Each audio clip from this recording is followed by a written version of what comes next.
ఇది నా ఇల్లేగా, మా ఇంట్లోనే ఉన్నాను, హైదరాబాద్లో ఉన్నాను. సో నేను విన్నాను పొద్దున్నుంచి, నాకు ఫోన్లు రావడం జరిగింది. నేను కూడా వీడియో క్లిప్ చూశాను. మన మీడియా మిత్రులు చాలామంది నన్ను అడిగి క్లారిఫై చేసుకున్నారు. వాళ్ళ దాంట్లో రాలేదు నాకు తెలిసి. చాలా ఇట్లా శ్రీకాంత్ ఇలా బెంగళూరులో రేవ్ పార్టీకి వెళ్ళాడు, హేమ వెళ్ళింది, ఈ టైప్లో ఏవో వచ్చినాయి. నిజంగా నాకు నవ్వు వచ్చింది. ఇంట్లో వాళ్ళంతా నవ్వుకున్నాం. ఇదేంటిది, మొన్న ఏమో విడాకులు ఇచ్చి పిచ్చేశారు నా భార్యతో, ఈరోజేమో రేవ్ పార్టీలకి వెళ్ళాడు అని వచ్చేసినాయి. కానీ ఒకటి, వాళ్ళు కొంచెం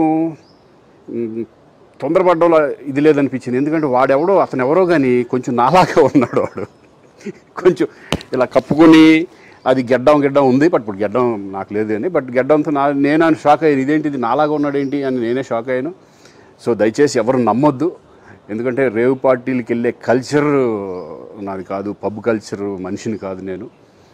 ఒక్కోసారి బర్త్డే పార్టీలకి వెళ్తాము, ఒకవేళ తెలియకుండా ఏదైనా వెళ్ళినా ఒక హాఫ్ అన్ అవర్ నుండి వచ్చేస్తాం తప్పితే అటువంటి ఏమీ లేదు. రేవ్ పార్టీ ఎలా ఉంటుందో కూడా నాకు తెలియదు. సో దయచేసి ఎవ్వరూ ఈ విషయాన్ని నమ్మొద్దు. హ్యాపీగా నేను హైదరాబాద్లో ఉన్నాను, మా ఇంట్లోనే. ఇప్పుడు మా ఇంట్లో నుంచే నేను ఇది చేస్తున్నాను. సో దయచేసి మీడియా మిత్రులందరికీ కూడా నేను చెప్పేది ఏంటంటే, ఏ విషయం కరెక్ట్గా తెలుసుకోకుండా మీరు కూడా థంబ్నైల్స్ పెట్టేసేసి నా బొమ్మ వేసేసి రేవ్ పార్టీలో పట్టుబడ్డ శ్రీకాంత్ ఈ టైప్లో వేస్తున్నారు. కాబట్టి దయచేసి ఎవరు నమ్మొద్దు. అది అతను అలాగా ఉన్నాడు అనే ఒక విషయంలో మీరు పొరపాటు పడి ఉంటారని నేను అనుకుంటున్నాను. దయచేసి అది నేను కాదు. Thank you. ఇటువంటివన్నీ కూడా నిజంగా కొంతమంది, వాళ్ళందరికీ నిజంగా థ్యాంక్స్ చెప్పుకుంటున్నాను నేను. కొంతమంది మీడియా మిత్రులు నాకు డైరెక్ట్గా తెలుసు కాబట్టి, వాళ్ళ ఫ్రెండ్స్ లాగా నన్ను ఇచ్చేస్తారు కాబట్టి, వాళ్ళందరూ నన్ను డైరెక్ట్గా అడగడం, నేను చూసి ఇద్దరు నవ్వుకోవడం, వాళ్ళు వాళ్ళ దాంట్లో వేయకుండా చూశారు కొంతమంది.